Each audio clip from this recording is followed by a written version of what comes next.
अस्सलाम वालेकुम वरहमतुल्लाह। शहीद सियालवी आपसे मुखातिब हूँ। एक डिबेट चल चुकी है कि गिलगित बल्तिस्तान को सूबा बनना चाहिए या नहीं बनना चाहिए।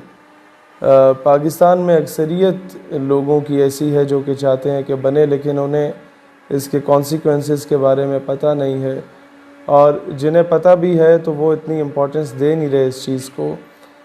देखें, मेरा ये पैगाम अपने गिलगित बल्तिस्तान के इलाके और गिरदोनवा के जो दोस्त अहबाब हैं उन सबको है कि सबसे पहले हमें बीइंग अ मुस्लिम और उसके बाद बीइंग अ पाकिस्तानी हो के सोचना है कि क्या इससे हमारी कॉज को, हमारी आइडियोलॉजी को नुकसान है या फ़ायदा है। नंबर 1। नंबर 2, क्योंकि ये सारा एरिया कश्मीर जो है, either it is Ladakh, Jammu या आपका AJK या जो आपका इंडियन ऑक्यूपाइड कश्मीर या गिलगित है, इन टोटलिटी ये कश्मीर है। एक हिस्सा हम पहले थोड़ा बहुत जो है वो चाइना को गिफ्ट कर चुके हैं।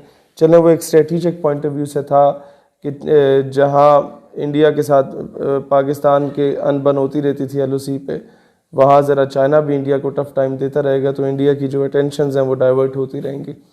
लेकिन as far as Gilgit Baltistan as a province it is concern, तो ये कश्मीर कॉज को इंटरनेशनली नुकसान इस तरह पहुँचा सकता है कि अगर गिलगित बल्तिस्तान ऑफिशियली सूबा डिक्लेयर कर दिया जाता है पाकिस्तान की जानिब से, तो इंडिया के ख़िलाफ़ जब भी हम अक़वाम आलम में जाएंगे और कहेंगे कि उसने कश्मीर को तोड़ा, लद्दाख को अलग कर दिया, जम्मू को अलग कर दिया, तो इंडिया हमारे सामने ये पॉइंट रख सकता है कि आपने भी कश्मीर को तोड़ के गिलगित अलग किया था।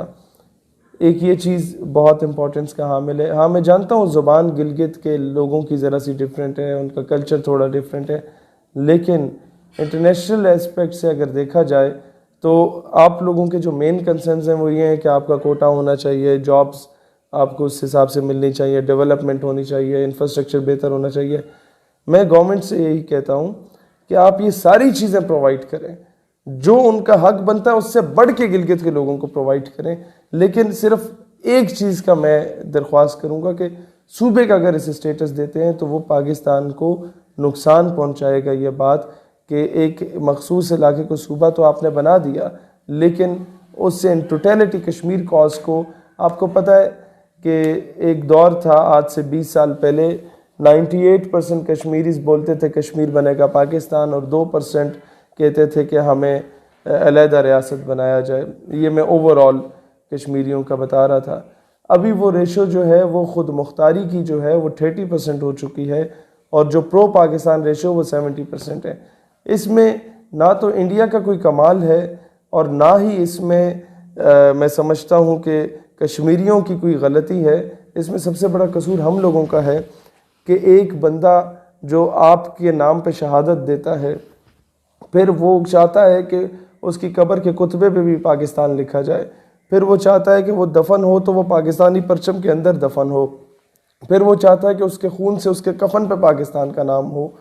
तो हम अमेरिका या अक़वाम मुत्तहिदा के प्रेशर में आके ऐसे शख्स को जो कि फ्रीडम फाइटर है, जो पाकिस्तान के लिए शहीद हुआ मकबूजा कश्मीर में, हम बैनुल अक़वामी चौधरियों के, अमेरिका वगैरह जैसे दहशत गर्दों के ज़ेर प्रेशर आके ऐसे मुजाहिद को, ऐसे फ्रीडम फाइटर को जब दहशत गर्द कहते हैं, तो कभी भी उसका बच्चा जब बड़ा होगा तो वो आपके लिए शहादत देने को तैयार नहीं होगा।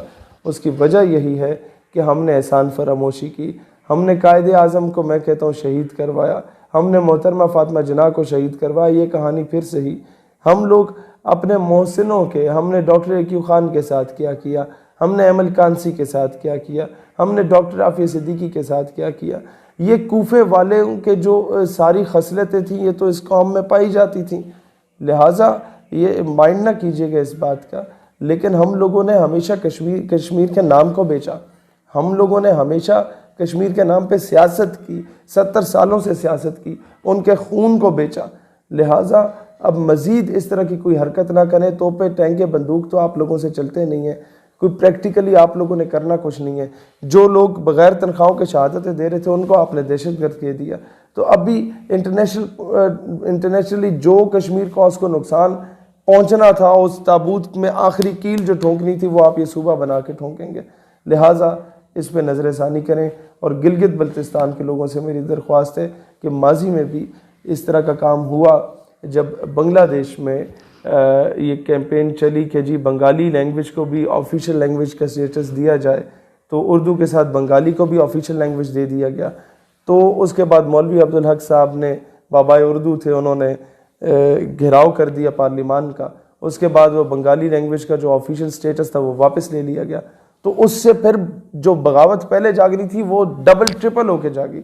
तो अभी आप सूबे का अगर दर्जा दे देते हैं गिलगित को, उसके बाद कहते हैं कि नहीं यार ये तो इंटरनेशनल पॉइंट ऑफ व्यू से नुकसान है, और फिर जब आप ये फैसला वापस ले लेते हैं तो फिर आपको पता है कि ये बगावत की तरफ जाएगा सिलसिला। लिहाजा जो उनके राइट्स हैं गिलगित के लोगों के, वो उनको पूरे दें, उससे बढ़ के राइट्स दें, लेकिन कोई ऐसा कदम ना उठाएं जिस तरह आप लोगों ने माजी में उठाए।